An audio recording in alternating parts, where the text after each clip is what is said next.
शहर के किसी छोटे से कोने में रीतु अपने पति व सास के साथ रहती थी। उनका एक छोटा बच्चा भी था। परिवार काफी खुश व सुखी था। एक बार सब साथ में बैठे होते हैं, तभी रीतु अपने पति से उनके काम के बारे में बातचीत करती है। और बताइए जी, आपका काम कैसा चल रहा है? सब ठीक तो है ना? पगार कब आएगी? और अब की बार आपके पगार काफी लेट हो गई है। यह सब सुनकर रीतु का पति मोनू जवाब में कहता है कि हाँ, सब सही चल रहा है, पर सोच रहा हूँ कि कब तक चलेगा।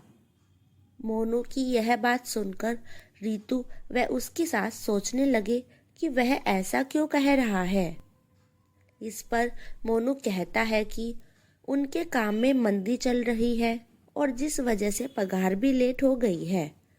मोनू का कहना है कि उसकी नौकरी कभी भी जा सकती है अगर काम में यूं ही मंदी चलती रही तो। मोनू का बेटा अब 5 साल का हो गया था। अब उसके पढ़ाई की चिंता भी रीतु को सताती थी। समय से स्कूल की फीस भी देना जरूरी था। मोनू की पत्नी रीतु काफी होनहार थी। वह अपने स्कूल के समय से ही नृत्य कला में माहिर थी। रीतु के दिमाग में एक विचार आता है और वह अपनी सास के पास जाती है और कहती है, माँ, मेरे पास एक विचार है। क्यों ना मैं अपनी डांस क्लास शुरू करूं? और डांस में मुझे महारत भी हासिल है। अपने स्कूल व कॉलेज के दिनों में मैं एक अच्छी नृत्य कलाकार हुआ करती थी और वह कला मुझ में आज भी जीवित है। यह सब सुनकर रीतु की सास कहती है, ये लो, ये क्या बात हुई भला? अब तुम भी काम करोगी क्या? वो भी डांस क्लास का? तुम्हारा यह विचार काम नहीं करेगा। आखिर क्या ही कर लोगी तुम? तुम्हें लगता है कि यह तुम कर लोगी तो करके देख लो। मुझे तो पता है कुछ भी नहीं होगा तुमसे।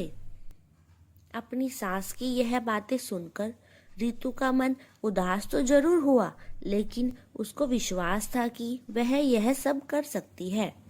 तो फिर क्या था, अगले दिन से ही रीतु अपने एक खाली कमरे में डांस क्लास लगाना शुरू करती है। वह धीरे धीरे बच्चों की भीड़ शुरू हो जाती है। रीतु के पास डांस क्लास के लिए बच्चों से लेकर औरतें भी आने लगती हैं।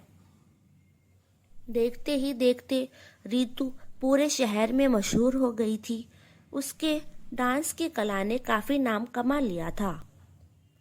यह सब देखकर रीतु की सास भी रीतु से कहती है कि अगर हुनर और आत्मविश्वास हो तो कुछ भी किया जा सकता है। तो दोस्तों, इस तरह से अपने हुनर व सच्ची लगन से कुछ भी मुमकिन किया जा सकता है।